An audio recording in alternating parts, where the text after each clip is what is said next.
Bonjour à toutes et à tous. Merci de participer à ce webinaire. On est ravis de vous accueillir dans ce webinaire consacré au microcrédit personnel, un outil au service de l'inclusion. Peut-être d'abord me présenter. Donc, je suis Caroline Campagne. Je suis chargée de projet RSE et microfinance au sein de la Fédération nationale des caisses d'épargne. Et donc, j'ai le plaisir d'animer ce webinaire. Alors peut-être avant de commencer, vous dire qu'il y a un chat à disposition pour poser vos questions, réagir en direct et sachant qu'un temps est prévu à la fin, un temps de questions-réponses est bien prévu à la fin. Un mot peut-être sur nos intervenantes. Donc j'ai le plaisir d'accueillir Stéphanie Thieffry de la Banque de France. Je vous invite à mettre votre caméra pour que tout le monde vous voit. Donc Stéphanie Thieffry. J'ai le plaisir d'accueillir également Soisic Rivroland de l'Union nationale des affaires familiales. Et Nicolas Douzièche de l'Action Tank Entreprise et Pauvreté.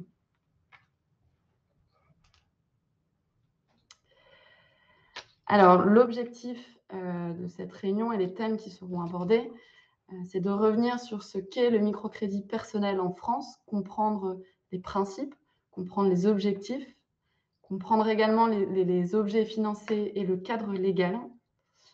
On verra aussi, on fera un état des lieux du microcrédit personnel, notamment les acteurs, leur rôle et les relations qu'ils ont entre eux et avec le microcrédit. On fera également un retour sur l'impact du microcrédit personnel pour les bienfaits, pour les emprunteurs, pour la société. Et puis on finira par un sujet d'actualité, la mobilité propre. Alors, donc on va commencer donc par Stéphanie de la Banque de France, donc, qui est responsable pôle inclusion coordination à la Banque de France. Je vous en prie. Bonjour à tous. Donc moi je vais répondre à la question déjà, qu'est-ce que le microcrédit? Donc le microcrédit, c'est une solution de financement qui va s'adresser donc aux personnes qui sont exclues du système bancaire classique, dit classique, du fait soit d'une insuffisance de revenus, soit d'une situation de précarité sociale. Donc en fait, c'est des personnes qui n'arrivent pas à accéder à un crédit classique. Il existe aujourd'hui deux types de microcrédit. Donc le microcrédit personnel qui va être, excusez-moi, principalement destiné à faciliter le retour vers l'emploi, donc des personnes exclues du marché du travail, qui lui va financer dans 9 cas sur 10 des dépenses destinées à favoriser la mobilité, comme par exemple l'achat d'une voiture, la réparation d'un véhicule. Mais le microcrédit peut aussi financer un permis de conduire, une formation et dans des cas un petit peu plus rares, des travaux d'amélioration dans le logement ou par exemple des soins médicaux. En termes de montant, le microcrédit personnel est d'un montant maximum de 5 000 € et il peut être remboursé sur une durée de 5 ans. Suite à la publication du rapport donc, du député Philippe Chassin qui a été publié au mois d'octobre, Bruno Le Maire a annoncé l'augmentation du plafond du microcrédit personnel à 8 000 € et un rallongement de la possibilité de remboursement à 7 ans. Le décret n'est pas encore publié. Pour vous donner un exemple concret sur le microcrédit personnel, donc le 5e prix Banque de France du microcrédit accompagné, donc qui a été décerné en juin 2021, a récompensé donc une jeune femme de 24 ans donc dans la catégorie microcrédit personnel. Elle avait donc été accompagnée par l'UDAF du Lot et elle avait donc obtenu un microcrédit personnel d'un montant de 2 500 € accordé donc par le réseau Parcours Confiance de la Caisse d'épargne. Ce microcrédit lui a servi à financer un véhicule nécessaire pour suivre sa formation d'aide à domicile. Et donc, après l'obtention de son diplôme, elle a été embauchée. Ça lui a vraiment permis donc, de concrétiser son projet d'insertion professionnelle. On voit donc vraiment à travers cet exemple l'intérêt du microcrédit personnel. Même si ce n'est pas forcément l'objet aujourd'hui, il existe un autre type de microcrédit qui est le microcrédit professionnel qui lui aussi a pour but de favoriser l'insertion sociale et professionnelle en permettant, lui, l'acquisition ou la création d'entreprises. Et là, il existe deux types de microcrédits professionnels. Le microcrédit professionnel classique qui va venir en substitution ou en complément d'un prêt bancaire classique, et le microcrédit à caractère de fonds propres, qui lui va permettre de constituer ou de compléter un apport personnel, et souvent il prend la forme d'un prêt d'honneur ou d'un prêt à taux zéro. La réglementation plafonne le microcrédit professionnel à 12 000 € et donc remboursable sur 5 ans. Pour bénéficier donc d'un microcrédit personnel, il n'y a pas de conditions de revenus qui sont définies, mais par contre, il est vraiment nécessaire d'avoir un projet personnel qui vise à une insertion sociale ou professionnelle. C'est des prêts qui ne sont pas gratuits, qui sont accordés à titre onéreux. L'accord du financement du microcrédit ne va pas être automatique, il va être donné après étude du dossier, des motivations du demandeur, de son projet, et sous réserve d'une capacité de remboursement qui soit vraiment suffisante. Le microcrédit se caractérise vraiment par un accompagnement social pendant toute la période de remboursement qui va aller donc de l'évaluation du projet à l'ouverture de droits sociaux, à un accompagnement budgétaire. Quand c'est un microcrédit professionnel, il va y avoir aussi un accompagnement du chef d'entreprise. L'objectif est vraiment de maximiser les chances d'obtention du financement et ensuite de remboursement. Comme on le voit bien, le microcrédit constitue vraiment un levier d'insertion économique et sociale de personnes en situation de fragilité. 65% des microcrédits professionnels soutiennent la création d'entreprises. 85% des microcrédits personnels, comme on l'a vu tout à l'heure, financent la formation ou un moyen de transport qui est nécessaire à l'emploi. En termes de chiffres, pour donner quelques chiffres, en 2020, il y a plus de 18 000 nouveaux microcrédits personnels qui ont été accordés pour environ 61 millions d'euros. En termes de microcrédits professionnels, il y a plus de 50 000 nouveaux microcrédits professionnels qui ont été accordés en 2020 pour plus de 508 millions d'euros.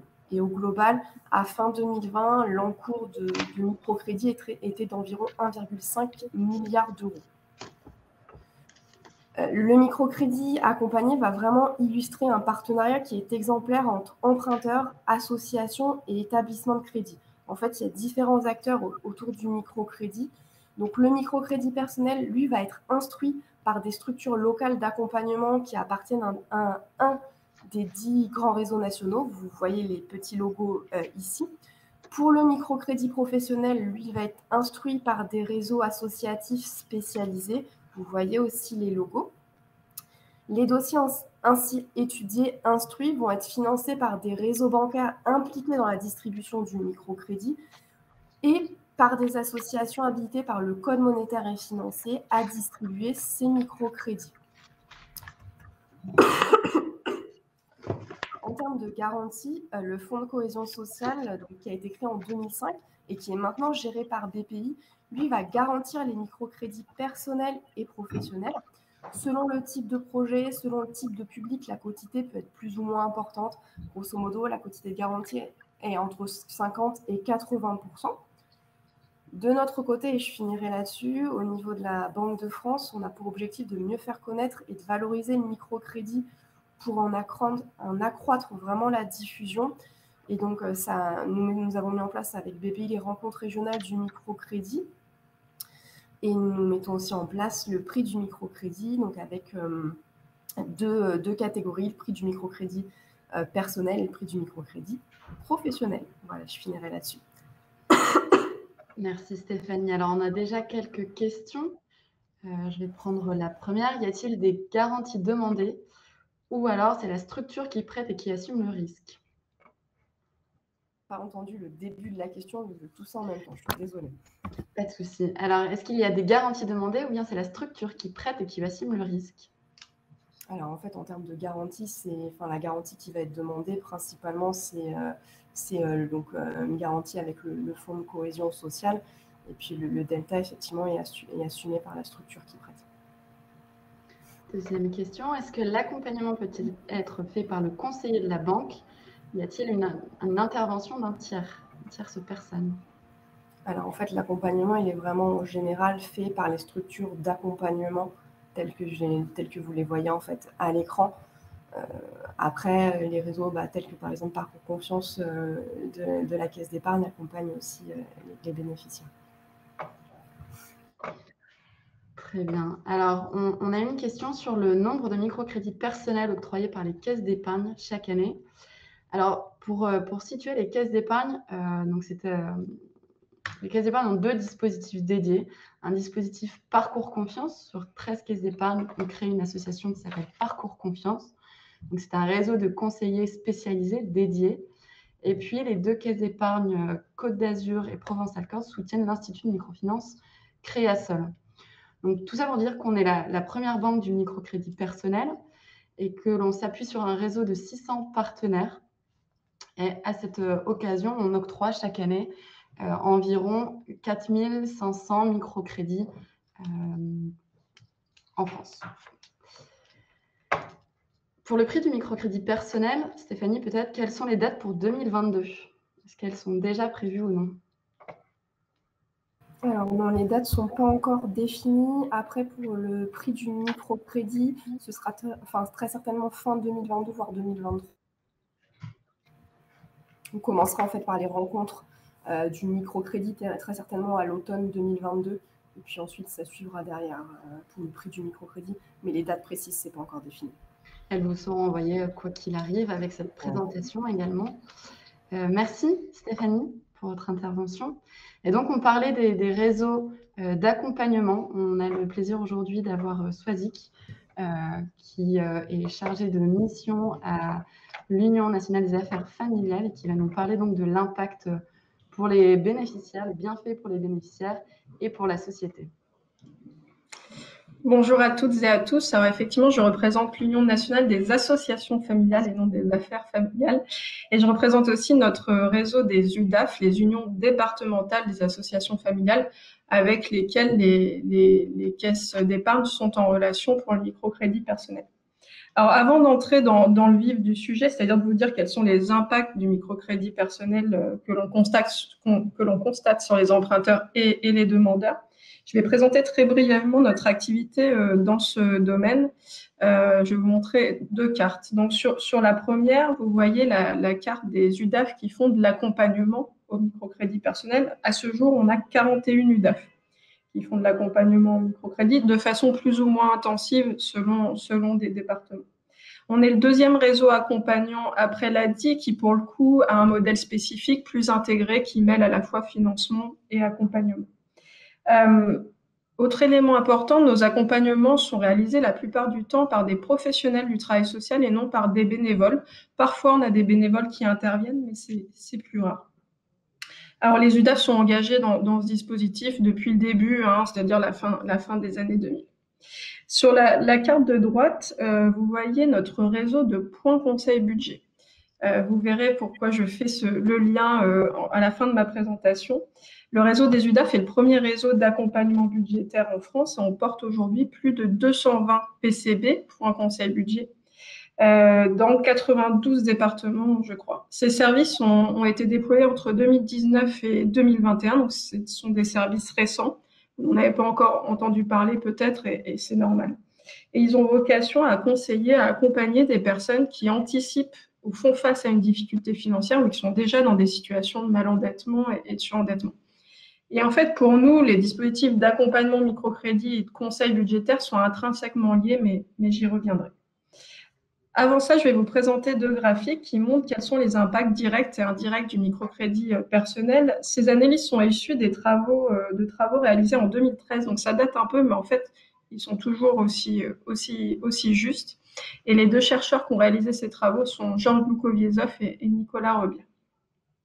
Alors, les auteurs ont d'abord cherché à évaluer quels étaient les impacts directs du microcrédit. Ce sont les 5 premiers items là, de ce graphique, les 5 premières lignes. Et on voit que pour plus de 50% des emprunteurs, donc c'est important, le microcrédit a permis d'améliorer leur situation professionnelle ou à minima de la préserver.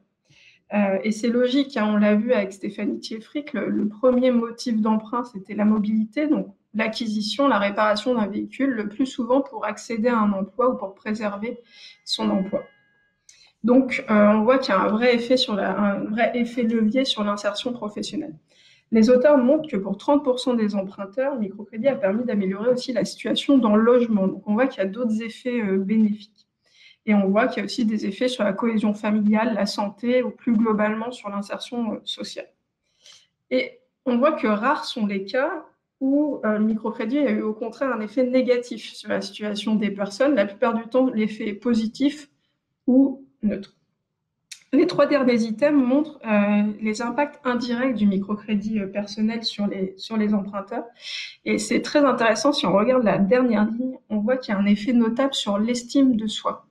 Et ça, c'est vraiment quelque chose qu'on voit, que les travailleurs sociaux voient sur le terrain, c'est qu'il y a vraiment un sentiment de fierté quand les personnes se voient octroyer le microcrédit et qui démontrent qu'ils sont solvables et qu'ils peuvent rembourser chaque mois des mensualités plus ou moins importantes. Donc cet effet sur l'estime de soi est non négligeable.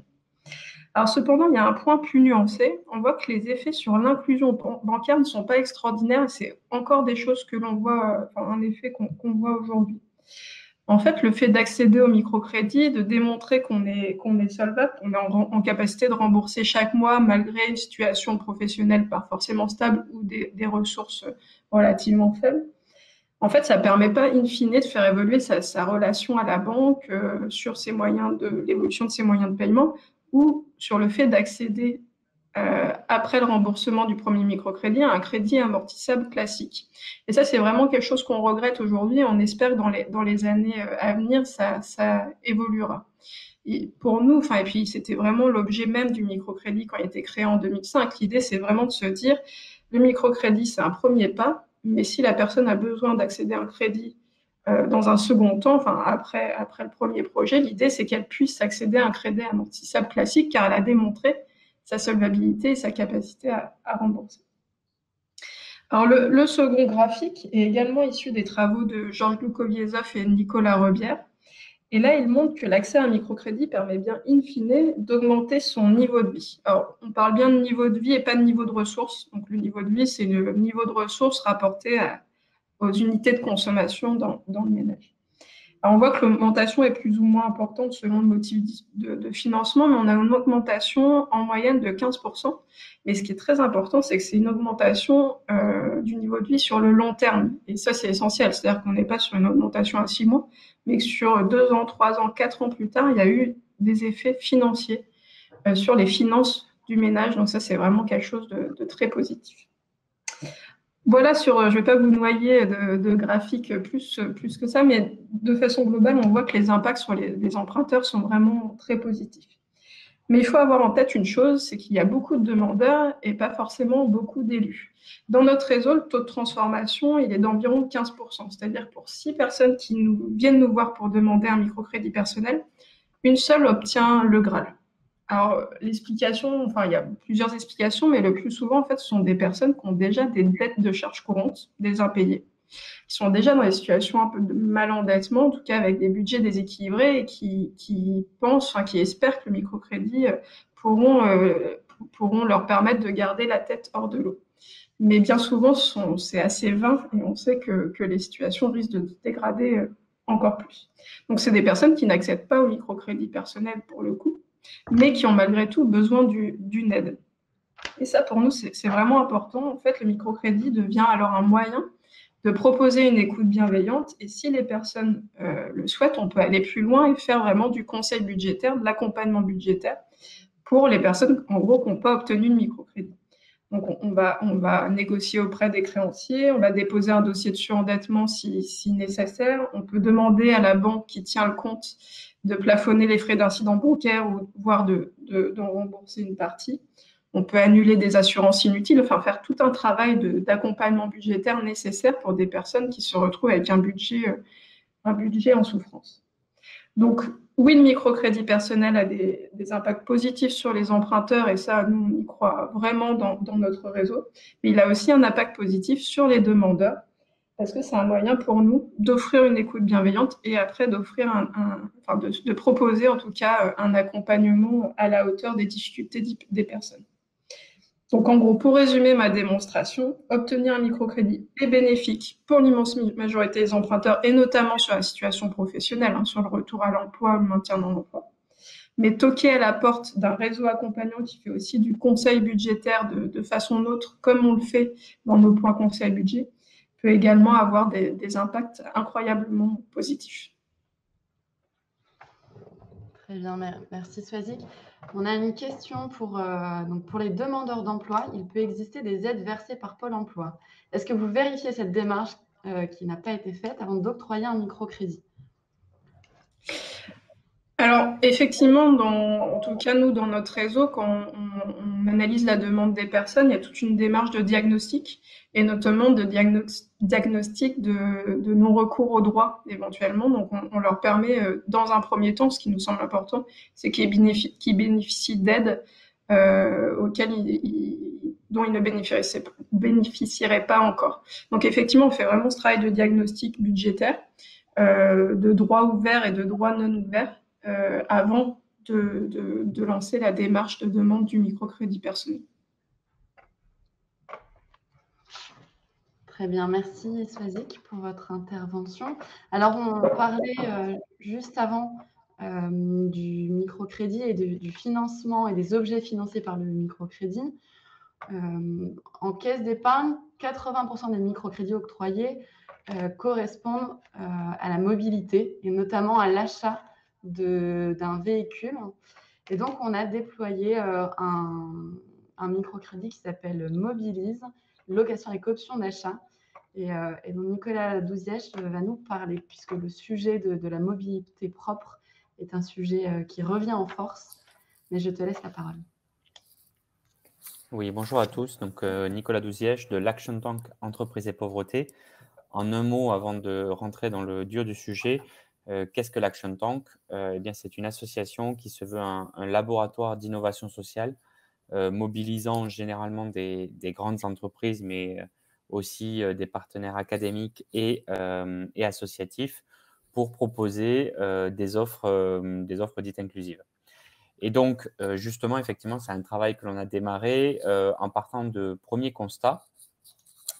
Le premier, c'est que la mobilité, c'est le premier frein périphérique à l'emploi, hein. C'est une statistique connue largement, en tout cas par les acteurs favorisant l'emploi, où plus d'un Français sur deux en situation de fragilité économique ont déjà dû refuser un emploi à cause d'une difficulté de mobilité. Et puis le deuxième élément qui a été notre point de départ, c'est que finalement, sur les publics qui nous concernent, le coût de la mobilité s'avère très important. Et quand on le budgétise globalement, il peut dépasser 300 € par mois, en incluant évidemment tout ce qui est amortissement, entretien, réparation, carburant, assurance, et ainsi de suite. Tout cela nous a amené finalement à poser la question de pouvons-nous proposer une solution de mobilité qui réponde aux besoins de ces publics et qui permette finalement notamment l'insertion professionnelle. Et donc, c'est dans ce cadre-là que nous avons créé le Club Mobilité, qui aujourd'hui est une société, c'est une entreprise sociale, une entreprise solidaire d'utilité sociale, dont l'objectif est de faciliter l'accès à la mobilité pour favoriser l'activité économique. Pour cela, on s'appuie sur un constructeur automobile, hein, donc le groupe Renault, sur des organismes microcrédits, dont Parcours Confiance, des organisations prescriptrices et accompagnatrices, qu'il s'agisse de Pôle emploi, du Fonds d'action sociale pour le travail temporaire, des réseaux ADMR et bien d'autres, de l'Action Tank qui a apporté sa vision social business, et puis d'un réseau de concessionnaires qui participent finalement à ce dispositif sur l'ensemble de la France métropolitaine.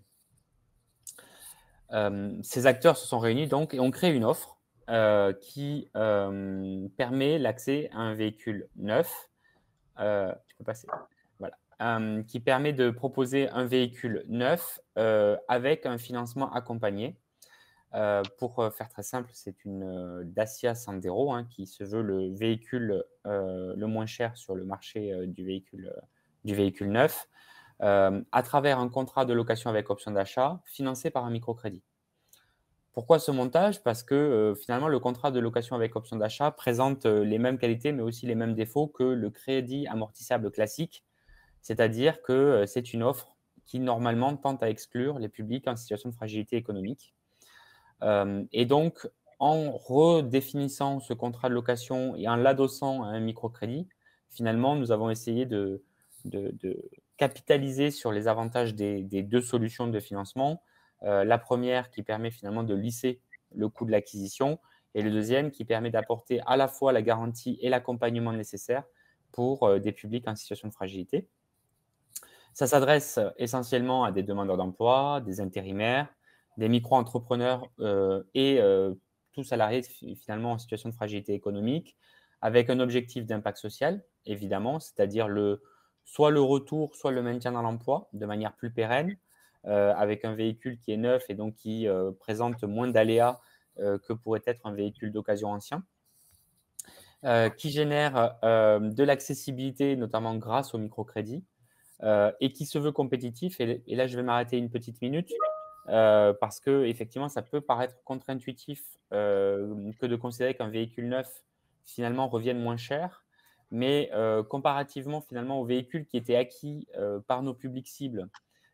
Et l'étude avait montré que en moyenne, les véhicules avaient 18 ans d'âge. Le coût entre l'amortissement et les réparations nécessaires sur ce véhicule, et évidemment la surconsommation de carburant qui pouvait être adossée, finalement revenait plus cher, les 330 € que je vous ai présentés précédemment, que l'acquisition d'un même véhicule, mais cette fois-ci neuf, qui ne présentait pas tous ces défauts. Et donc, après aujourd'hui avoir accompagné plus de près de 1500 personnes, on a quelques premiers résultats qui sont très encourageants quant à l'intérêt de l'offre.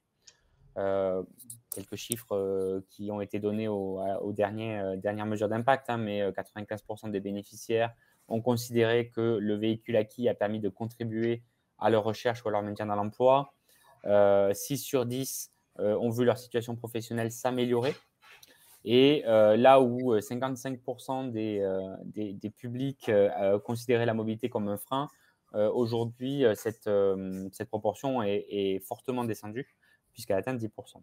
Et le dernier élément qui nous paraissait intéressant de mesurer en termes d'effet, en tout cas, c'est la proportion de bénéficiaires qui étaient en recherche d'emploi, qui est passée de 26% à 11%, 6 mois après la souscription de l'offre. Donc, tous ces éléments, finalement, ont permis de créer une offre, mais aujourd'hui, questionnent l'après. Et aujourd'hui, notre enjeu premier, c'est finalement de mieux articuler le microcrédit et les aides publiques qui peuvent exister. Enjeu qui s'accentue d'ailleurs avec une offre que nous allons lancer autour d'un véhicule électrique, puisque aujourd'hui, l'ensemble des aides publiques qui existent peut paraître suffisante. Je prends l'exemple au niveau de l'État, du bonus écologique, de la prime à la conversion, voire des surprimes qui existent en zone de faible émission et qui sont complétées par des aides publiques comme les subventions de métropole, la métropole du Grand Paris par exemple, ou même de région, qui amènent l'accès à un véhicule neuf électrique comme celui qui est présenté, qui est la Dacia Spring, avec un reste à charge pour le bénéficiaire inférieur à 5 000 €, voire inférieur à 2 000 € pour les publics qui auraient des revenus fiscaux les plus faibles. Pour autant, et c'est notamment les questions qui ont été soulevées durant l'année 2021 avec l'arrivée du microcrédit véhicule propre, la question se pose de finalement à la fois de l'homogénéité des aides, puisqu'on mobilise beaucoup d'aides territoriales qui ont des critères qui leur sont propres, des niveaux d'aide qui leur sont propres, mais aussi de l'articulation qui existe entre les dispositifs.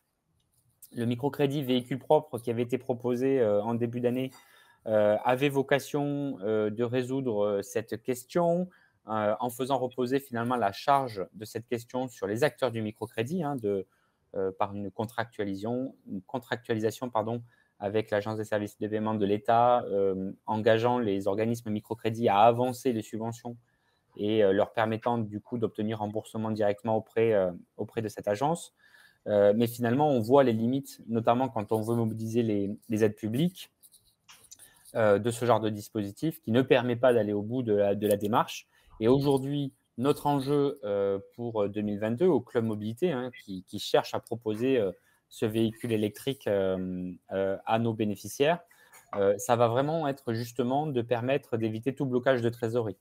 Aujourd'hui, ce qui se passe très concrètement, c'est que quand vous achetez un véhicule neuf, la concession veut bien avancer, par exemple, les primes à la conversion, puisque ont contractualisé avec l'Agence des services de paiement de l'État ces éléments-là, mais les subventions des collectivités territoriales, elles, ne sont pas avancées, laissant finalement à la charge du bénéficiaire, à l'acheteur, d'avancer ces subventions et d'en obtenir le remboursement par leurs propres moyens.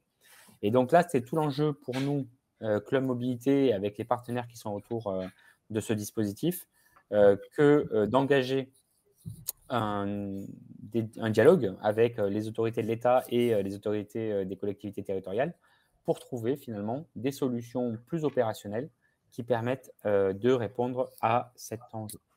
Voilà. Merci Nicolas.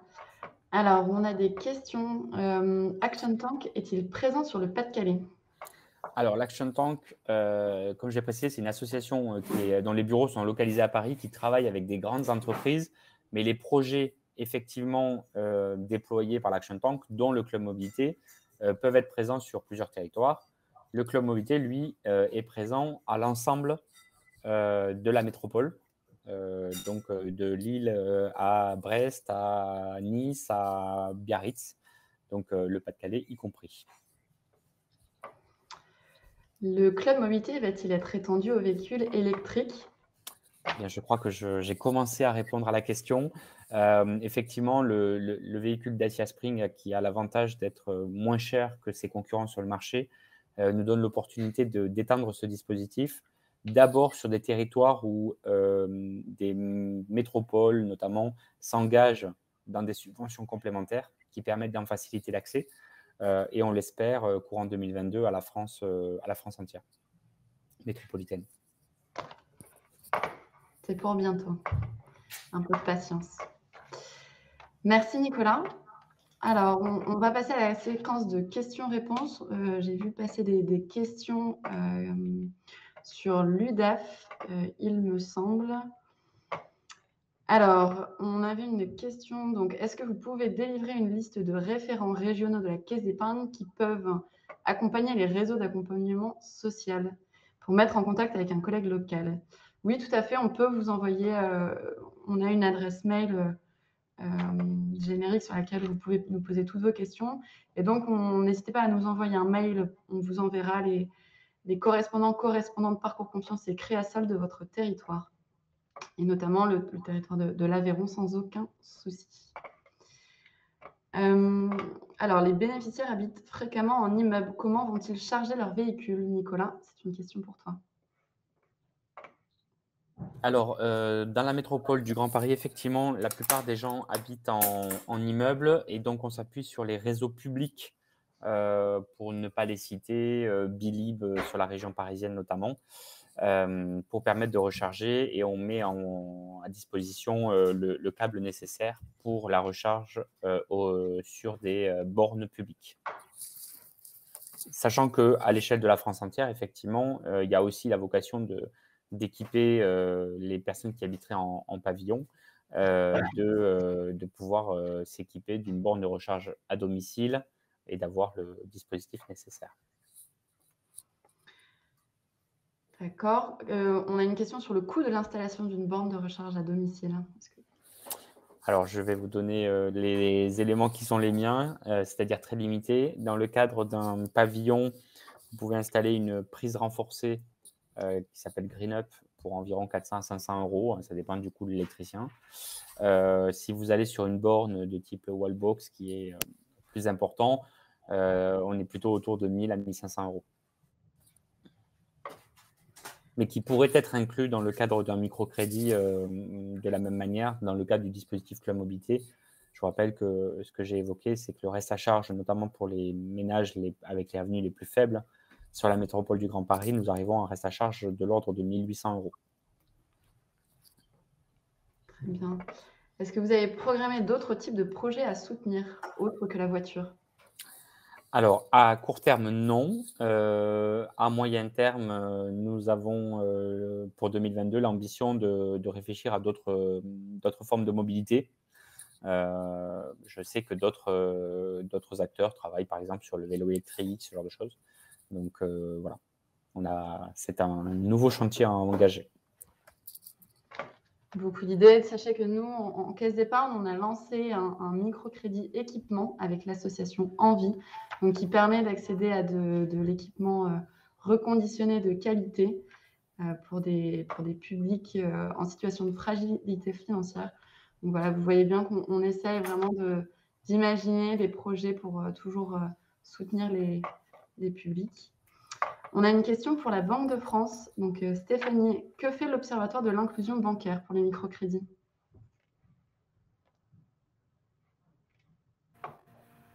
Récupérer, excusez-moi.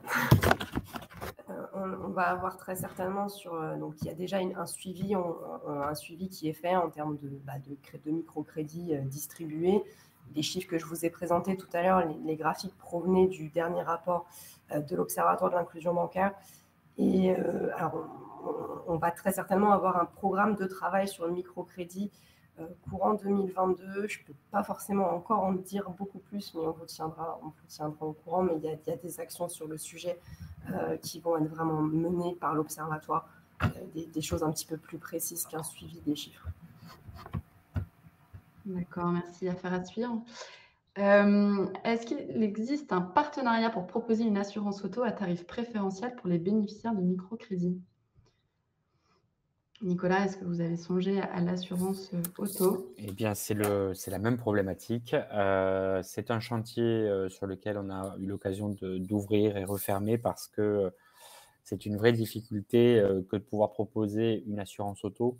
Je pense que vous êtes un peu familier de ce produit qui a l'inconvénient d'être très, très, très personnalisé et qui, malheureusement, pour les personnes, notamment en primo-accident en termes de véhicules, ne présente pas des niveaux de primes qui soient suffisamment faibles pour entrer dans le budget de familles en situation de fragilité.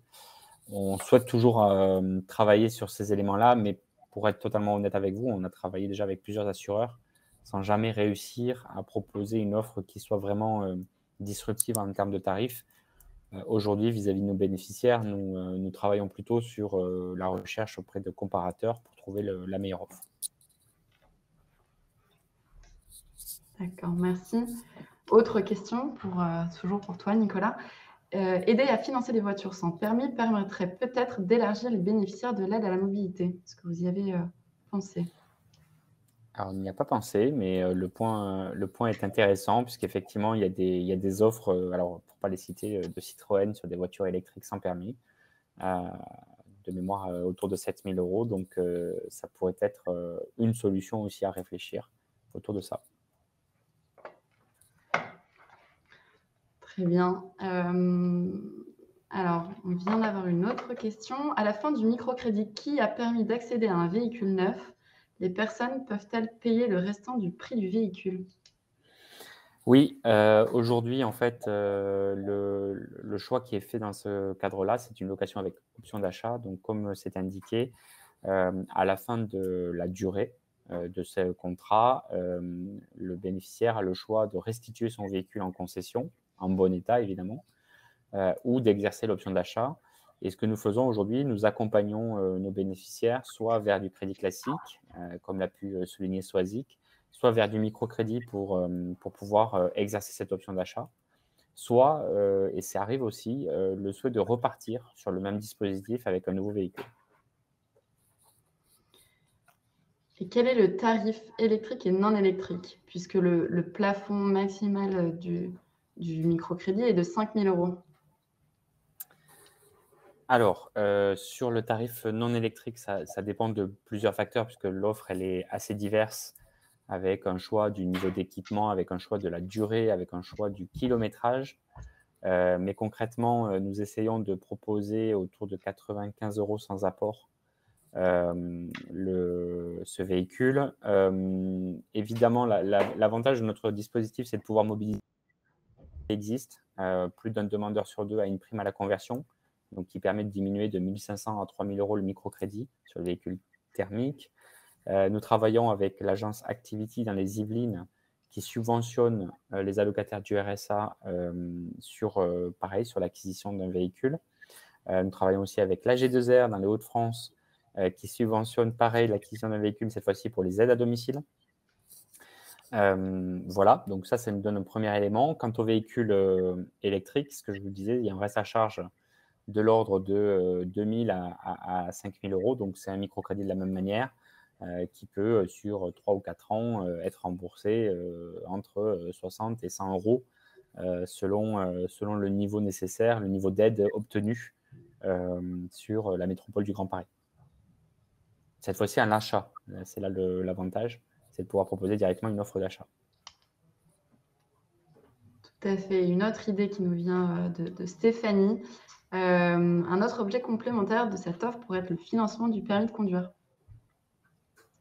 C'est vrai. C'est une bonne idée, on se la note. S'il n'y a plus de questions, je vous propose de conclure ce webinaire. J'aimerais d'abord remercier les 3 intervenants et intervenantes, donc Stéphanie, Swazik et Nicolas. Merci pour vos propos, c'était très intéressant. J'espère que ces échanges vous ont permis vous ont apporté des clés de lecture sur le microcrédit personnel en France, sur ce qu'était le microcrédit et sur les innovations, je pense notamment à la mobilité propre, donc ce qui est fait aussi par les caisses d'épargne. Est-ce que Nicolas, Stéphanie, Swazik, vous souhaitez ajouter quelque chose? Oui, si je peux me permettre, effectivement, Stéphanie Thieffry de la Banque de France a évoqué le rapport du député Philippe Chassaing. Et en fait, ce rapport préconise une relance du microcrédit personnel avec une volonté d'augmenter l'encours de 30% d'ici 2023. Donc, on voit qu'il y a à nouveau une volonté politique sur ce microcrédit personnel. Donc, il s'agit pour les réseaux bancaires d'être au rendez-vous de cette relance, au pouvoir public, à la Banque de France, mais aussi au réseau accompagnant. Donc, je pense qu'il y a un chantier là, de travail à mener tous ensemble, mais on se réjouit de cette volonté de continuer à développer le microcrédit personnel. Tout à fait, merci Swazik. Alors, le replay est disponible donc, sur le site sociétaire, sur le site également de la Fédération nationale des caisses d'épargne et sur les réseaux sociaux. Je vous invite également à nous poser des questions à notre boîte mail FNCE Caisse d'épargne. On y répondra avec plaisir. On vous enverra la liste des correspondantes Parcours Confiance et Créasol de vos territoires. Merci de nous avoir suivis et à très vite. Au revoir.